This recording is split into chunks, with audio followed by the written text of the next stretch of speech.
کی اور حضرت قبلہ کا آخری دیدار کرتے ہوئے دروازے سے باہر آ کر اسٹیشن کے لیے روانہ ہو گئے، لیکن یہ خیال راستہ بھر دل اور دماغ پر چھایا رہا کہ آخر اس مرتبہ حضرت قبلہ کے اس انداز رخصت کی مصلحت کیا تھی۔ یہ سب اپنی آنکھوں سے دیکھنے کے باوجود ذہن اس طرف منتقل ہی نہیں ہو رہا تھا کہ یہ آخری ملاقات ہے، اور حضرت قبلہ باخبر ہوتے ہوئے بھی معاملات آسمانی میں کسی قسم کی دخل اندازی کی ذرات نہیں کر پائے۔ یہی مقام ابدت ہے کہ آقا و مالک کی مرضی سے سر تسلیم خم کیا جائے۔ اللہ تعالیٰ اپنی رحمت، اپنے حبیب پاک کے صدقے، اپنے نیک بندوں کی دعاؤں کے طفیل ہمیں بھی اس مقام سے آشنائی فرمائے، آمین۔ لکھنؤ سے آپ مسنڈی تشریف لے گئے۔ لکھنؤ کے قریب مسنڈی سادات کرام کا ایک قدیم قصبہ ہے۔ یہاں آپ کے چہیتے مرید حضرت صوفی سید محمد زکریا غلام صابر شاہ کے یہاں قیام فرمایا اور بہت سے حضرات کو داخل سلسلہ کیا۔ یہاں سے آپ الہ آباد تشریف لائے اور جناب محمد آفاق صاحب کے والد محترم جناب داروغہ صاحب کے مکان واقع محلہ رانی منڈی میں قیام فرمایا۔ یہاں حضرت صوفی سید ابرار حسین شاہ قبلہ کے صاحبزادے جناب صوفی سید انوار حسین شاہ قبلہ موجودہ سجادہ نشی درگاہ جہانگیریہ ابراریہ فیروز آباد کا مکان بھی حضرت قبلہ کے فیوز و برکات سے بقائے نور بنا۔ یہاں بہت سے حضرات کو داخل سلسلہ کرنے کے بعد ایک قریبی قصبہ چائل میں تشریف لائے۔ اس کے بعد مرشد نگر واپسی ہوئی۔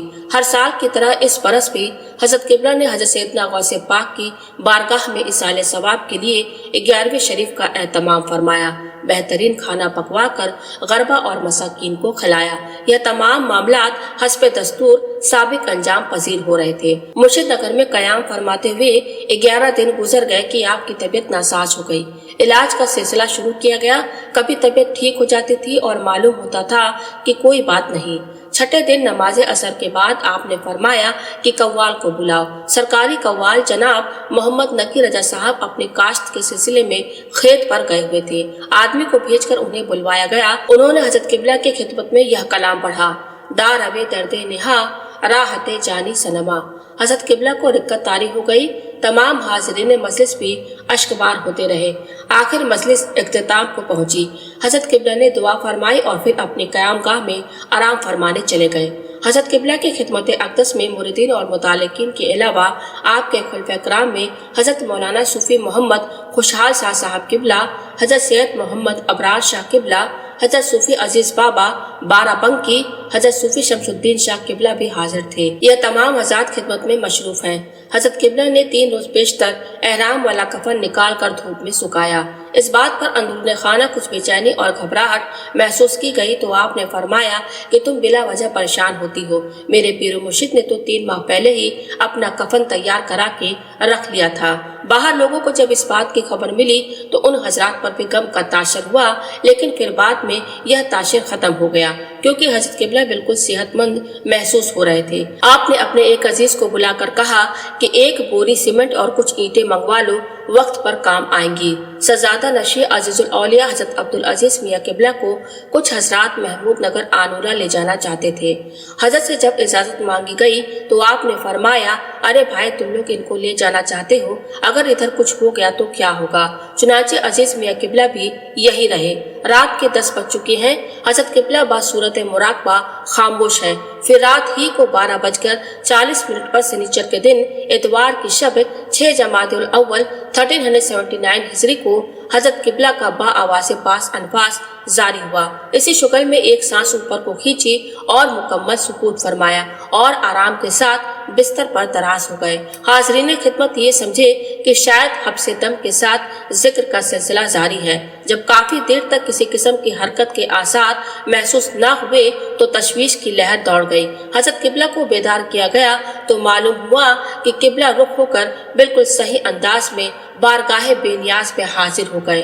انا للہ و انا الیہ راجعون۔ آنن فوراً یہ خبر چاروں طرف پھیل گئی۔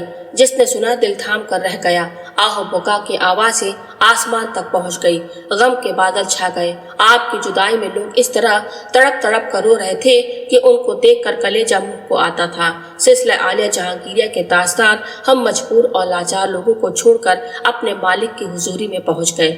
دور دور سے عقیدت مندوں کی حاضری کا تانتا لگ گیا۔ چشم فلک نے رنج و غم اور عقیدت و محبت کے امتزاج کا یہ منظر کم ہی دیکھا ہوگا۔ آخرکار اتوار کے دن تدفین کا مرحلہ سامنے آیا۔ حضرت قبلہ کی وصیت کے مطابق مرشد گرامی حضرت محمد عنایت حسن شاہ قبلہ کے پائے مبارک میں قبر کا انتظام کیا گیا۔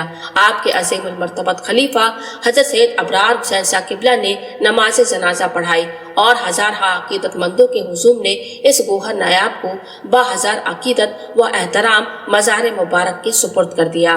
حضرت قبلہ نے ایک مرتبہ ارشاد فرمایا تھا، دیکھتے کیا ہو، یہ جگہ کلیہ شریف بنے گی، ہزاروں لاکھوں کی تعداد میں لوگ فاتحہ خوانی کے لیے آئیں گے۔ اس وقت یہ بات ایک فرمان تھی، مگر اب دیکھنے والوں نے اس فرمان کی حقیقت کو اپنی آنکھوں سے دیکھ لیا کہ لاکھوں کی تعداد میں عرس مبارک کے موقع پر متعاقدین اور مریدین کا مجمع ہوتا ہے۔ عرس کے دنوں کے علاوہ بھی روزانہ بیرونی اور مقامی حضرات نذرانہ عقیدت پیش کرنے کے لیے حاضر ہوتے رہتے ہیں۔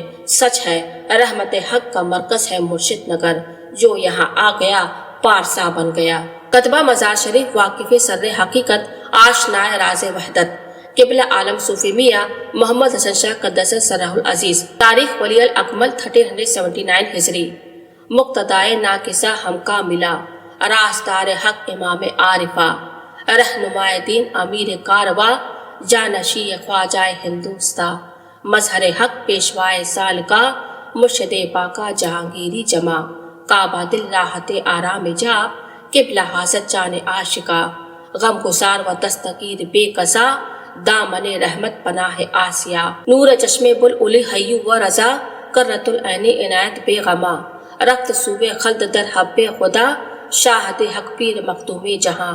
1379 ہجری، تاریخ وصال 6 جمادی الاولیٰ 1379 ہجری مطابق 8 نومبر 1959 بروز شنبہ، مرشد نگر، جیلا رام پور، یو پی، انڈیا۔